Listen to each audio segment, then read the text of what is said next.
One sec. One sec.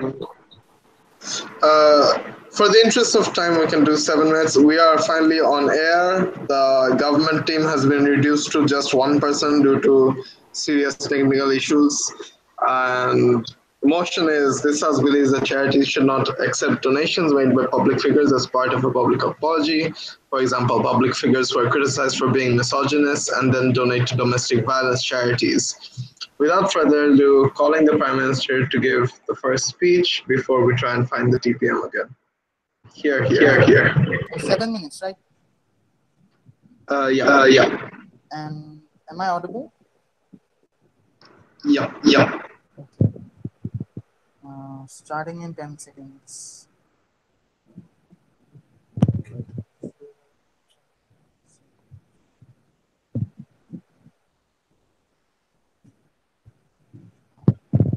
Uh,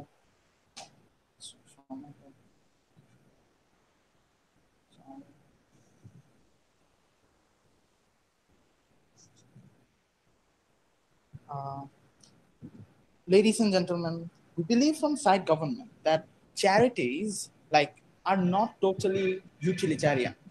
That is to say that charities can and never should only take money from whoever they get.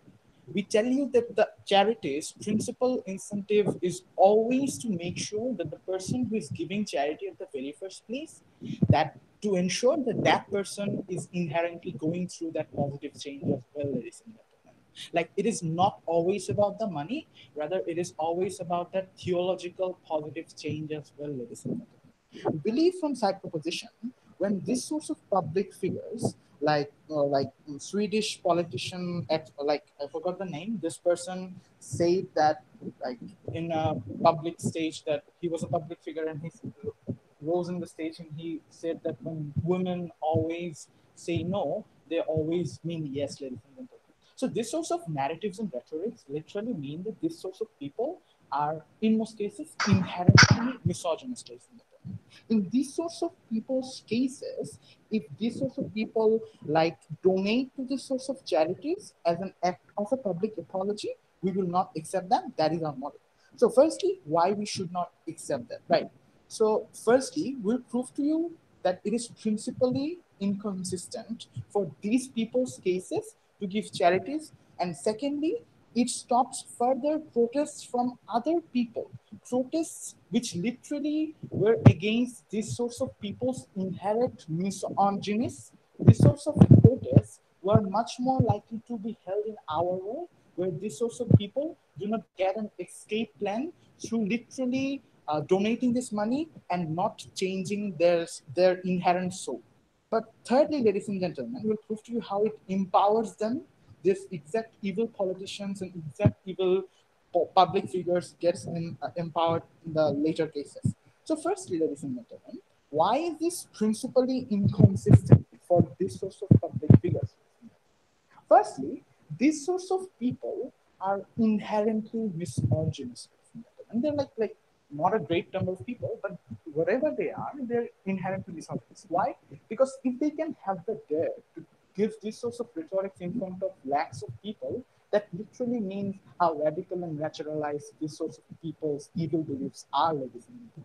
So, firstly, whenever they give money to this donation, they literally have incentives in expressing it and in having a greater exposure of it through the newspapers and media. And that is their basic incentive. That is their basic incentive to show the people that they have been going through a positive change, ladies and gentlemen. Understand that that was not supposed to be the principle. If you have harmed women through your ideologies, you have to have a change through the ideologies as well, ladies and gentlemen. Your reparation is not principally equivalent to money, but it is principally equivalent to the social services to give, ladies and gentlemen. But in the sorts of people's cases, they are not ready to go through these social services. They're not literally wanting and are ready to give sorts of women empowerment narratives, add more women to their political parties. They're literally still disenfranchising this women. They're still living in that radicalized beliefs of them. So understand that this is principally inconsistent because the change at the very first place should have come through ideologies. And secondly, why is it an escape plan? Because these sorts of people are public figures, public is their power, right? So these sorts of people have incentives, no, not taken. These sorts of people have incentives in making sure that their face and their face value is always in the positive layer for the public, right? And that is the way they actually make these donations and eyewash these people and literally spread sorts of narratives that I'm good as well, I'm helping the society through the money. But understand that that is not the case, right? And understand the charity's first basic incentive and moral ground was supposed to be to making sure that that person's inherent ideologies change as well. But we tell you that in those cases do not happen. Secondly, ladies and gentlemen, examples. Jeff Bezos, the first trillionaire of the world, ladies and gentlemen, he like donated $2 billion to some sorts of charities for this sort of empowerment. But understand that these sorts of narratives were spread through many sorts of articles, his Facebook pages, and got many exposures. But understand the real change which was supposed to happen. The real change was that he should have empowered the women under his work structure as well. He should have empowered the labor under his structure as well. The real change never happened. And understand the worst fact, second constructive, that in our world, if this source of Jeff Bezos would not have donated $2 billion, his exact followers would have still have a voice. Like they literally would like be aware of the fact that he is doing this sorts of evil stuff. He is not paying his workers enough, but he's still doing nothing. But understand in your world, he is doing something, and because of doing something, he is literally escaping, and that is the reason why his followers never even understand that he is escaping. The followers understand this is sorts of eyewash, and this hypocrisy literally lets him escape, ladies and gentlemen. But in our world, when these sorts of people are also unable, in our world, at least public protests get risen up because these sorts of people now literally see that they're not doing anything, ladies and gentlemen. They're inherently evil, ladies and gentlemen. And another example, that in terms of like some American places, like for example, environment pollution like rose up to another questionable level, and the company that literally rose this environmental pollution level was a like huge multi-billionaire company. And these sorts of companies now literally, since they saw that that pollution level has reached a questionable level and people might talk something about it, he started donating to environment empowerment. That became the reparation and like the first so-called reparation.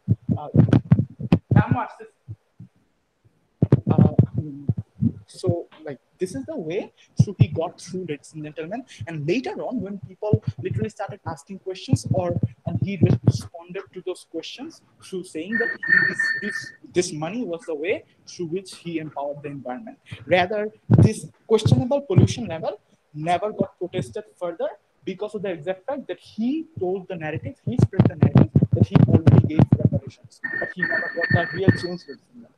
And more importantly, how it empowers them further in the further society. We'll prove to you how this source of money, through donating this money, these people get through like tax breaks, ladies and gentlemen. These people now do not have to give a particular amount of taxes to the government, and that is the reason why they are incentivized to donate, ladies and gentlemen. We don't see any source of principal incentive of empowering women, principal incentive of doing a good thing in this case as well. So understand that the principal inconsistency exists here as well, ladies and gentlemen. So, comment is You're at 8 minutes now. So with that, I'll like Right. I thank the finalists for their speech calling the leader of opposition. There is a chance, right after the leader of opposition speech, we'll stop the stream for a second, open up a new one so that Jawaadul can be added to that, and that'll be like part 2 of this debate. Shouldn't take too long though. All right, calling the leader of opposition. 3, 2, 1. Given the characterization of why charities exist from side proposition is that charities exist to give donators spiritual feeling of possibly to give donators a spiritual feeling of doing good altruistic things, etc. We tell you that's essentially not only the case, because we tell you charities exist to ensure, to raise social awareness, they exist to provide healthcare, and they exist to improve the conditions of needy. Meaning that charities, when they're accepting donations, charities, when they're handing out donations and doing whatever they want, they try to spread the message that giving charity is good. And the whole idea of the whole idea of a theological well-being, etc. We tell you charities exist to ensure that that feeling goes to everyone, those giving donation and those accepting donation.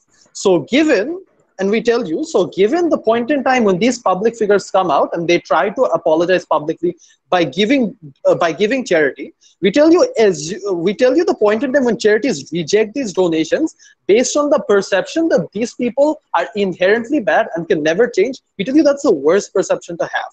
Why? Because we tell you, if this why is that so? Because we tell you why is that so? Because these people, we tell you, the narrative that people are inherently bad and can never change means that those people who are bad can always continue to be bad, and they'll be bad because they're inherently born that way. We tell you that's something that we principally cannot fight for. But furthermore, the analysis that they give about how public figures continue with their misogynistic rhetorics, etc., and then give donations and try to eyewash people by saying that, hey, I'm giving donations, I'm not misogynistic. We tell you that's false. Why? Because assuming that these public figures care so much about their publicity, we tell you it's contradictory for them to pursue their misogynistic rhetoric and give donations in the public form of apology at the same time. If anything, people are likely to catch on to that and are likely to find that hypocritical. Meaning that the public perception that these public figures care so much about are more likely to go down the drain the point in time they carry out charity but also continues misogynistic comments. So we tell you that argument does not stand. But moving into our side of the case, why do we think do charities exist in the first place? We think that charities exist in the first place to create better social conditions. This includes improving the lives of the needy, ensuring proper healthcare for poor people, but also ensuring that an environment is created within the society where people are more likely to be empathetic, where people are more likely to care about others, and so on. But before I move into my constructives, what is the ground in which this debate takes place? The ground in which this debate is taking place is this public figures, for example, celebrities, politicians, etc., openly mess up. They're probably accused of domestic violence and are proven in court that they are indeed involved with domestic violence, etc. Or they've said sexist rhetoric. They've said sexist comments publicly, and hence their image is about to go down. We tell you these public figures try to give charity to show to the greater masses that they're sorry. So we tell you, hence, question number one. Is giving this charity a true sign of apology from the side of these public figures? We tell you two likely scenarios. Assuming that this is, and we assume that this is, that yes, they are doing so from their heart as a sign of apology. We tell you that these public figures, when they're giving charity to apologize, they're not giving charity in very small amounts. They give charity in huge amounts so that when people see that, people think that, no, these people are really guilty of what they've done, and these people are truly trying to create tangible change. Meaning that anytime a person gives these donations in large amounts, we tell you they're likely to, and this is the most likely case scenario, they're likely to be to have a sense of altruism or to have a sense of guilt behind giving this charity, and are less likely to care about their social perception. But even assuming that this giving of charity does not come out of a sense of guilt, we tell you charities exist on the donations that they receive from different donators and different people. Because recognize, what are charities? Charities are voluntary organizations which don't have any sustainable income.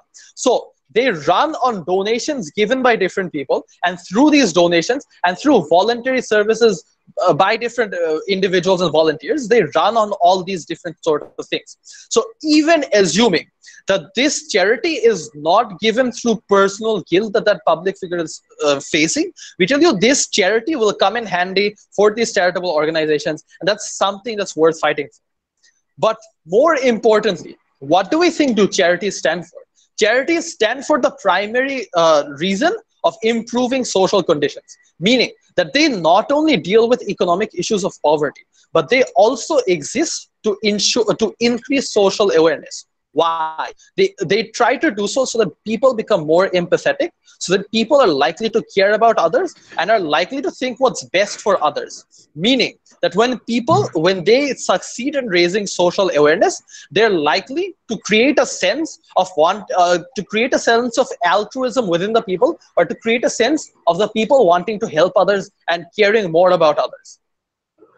Recognize that charities in the status quo accept donations from all sources without judging who those sources are, without judging the moral backgrounds of what those sources are.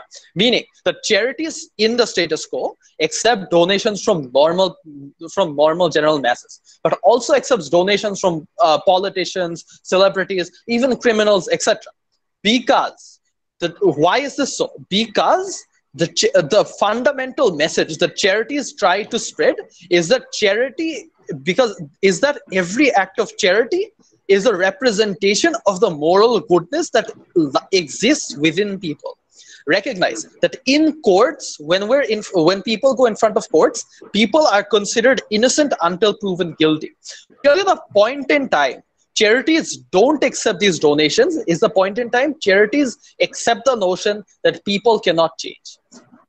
We tell you that's wrong, and that's not something charities should fight for, because charities are not only out there to improve economic conditions, they're out there to create an environment and to create a people which fight for a better world. Hence, we tell you the notion that people can change is something we're willing to fight for, we oppose. Thank you. I thank the leader of opposition. We'll be shutting down the stream for a second. We're going to open another one. I'm going to invite you all in a second. But yeah, because Jawaadul can't add. Here. Doesn't matter, but I don't want this to be so long. There's two viewers technically. One of them is Jawaadul, I know. The other is me, maybe. I don't know. Okay. All right.